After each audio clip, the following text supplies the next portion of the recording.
విశాఖలో నూతన సంవత్సరం సందర్భంగా బీచ్ రోడ్లోని నోవోటల్లో సూత్ర ఎగ్జిబిషన్ ఘనంగా ప్రారంభమైంది. ఈ ఎగ్జిబిషన్ లో పలు రకాల డిజైన్లు, సంప్రదాయ వస్త్రాలు, ఫ్యూజన్ వేర్ అందుబాటులోకి ఉన్నాయి. ఈ ప్రదర్శనలో వస్త్రాలతో పాటు జ్యువెలరీ, గృహోపకరణాలు, హస్తకళల వంటి అనేక వస్తువులు ప్రదర్శనలో ఉంచారు. దేశవ్యాప్తంగా వివిధ కళాకారులు తమ ప్రతిభతో రూపొందించిన వస్తువులన్నీ ఒకే చోట ఎగ్జిబిషన్ లో ఉన్నాయి. సూత్ర ఎగ్జిబిషన్ లో లగ్జరీ సంప్రదాయ భారతీయ దుస్తులతో పాటు ఆధునిక ఆకర్షణీయ రంగుల వస్త్రాలు ప్రదర్శిస్తుందని నిర్వాహకులు తెలియజేశారు.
I'm from Mumbai, the Jex collection. I have lots of jewelry like Kundan, like mother of pearl, like ethnic, what I'm wearing.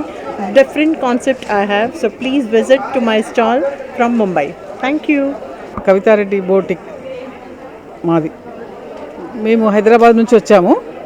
ఈ సూత్ర ఎగ్జిబిషన్ వాళ్ళు కండక్ట్ చేస్తుంటే మేము దాంట్లో ఒక పార్ట్ చేద్దామనుకొని మేము కూడా వచ్చాము.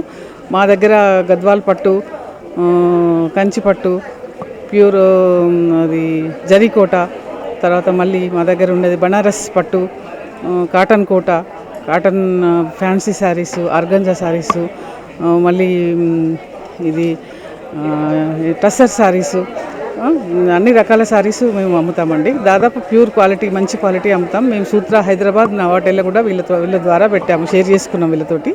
మళ్ళీ ఇక్కడికి వైజాగ్ కూడా పెడుతుందని తెలిస్తే సూత్ర వాళ్ళు మాకు ఇన్ఫర్మేషన్ ఇస్తే వచ్చి పెట్టాము. మాకు బాగానే అనిపిస్తుందండి. వీళ్ళు ఆర్గనైజ్ కూడా బాగానే చేస్తుండ్రు. మా శారీస్ కూడా బాగానే సేల్ అవుతున్నాయి. మేము హ్యాపీగానే ఉన్నామండి. 1500 నుంచి 60,000 వరకు ఉందండి మా దగ్గర. కవితారెడ్డి, లేబుల్ కవితారెడ్డి మా షాప్ అండి. హైదరాబాద్లో విల్లాలో శారీస్ అన్నీ ఉంటాయి. ఇలా ఎగ్జిబిషన్ కండక్ట్ చేయడము, అందరికీ మా క్వాలిటీని అందియాలనే ఉద్దేశంతో మేము నవటల్ వైజాగ్లో ఎగ్జిబిషన్ చేస్తున్నాము. ఓన్లీ ఫర్ 2 days, ఈరోజు రేపు. కొత్త న్యూ ఇయర్లో 2nd and 3rd మాత్రమే ఇక్కడ ఎగ్జిబిషన్ చేస్తున్నాం. మా దగ్గర స్టార్టింగ్ ఫ్రమ్ కాటన్స్ వచ్చేసి 1500 నుండి పట్టు, ఫ్యాన్సీ, బనారస్, చందేరి, కల్కట్టా, జరీకోట, గద్వాల్, అన్ని కంచిపట్టు, ఆల్ వెరైటీస్ అవైలబుల్ ఉంటాయండి. 60,000 వరకు ఉంటాయి. చాలా రీజనబుల్ రేట్స్లో మేము ఇస్తాము. మాకు ఎగ్జిబిషన్ కూడా చాలా హైటెక్స్లో ఎక్కడ చేసినా బాగానే ఉంది. నవటల్లో ఇక్కడ కూడా బాగా జరుగుతుందని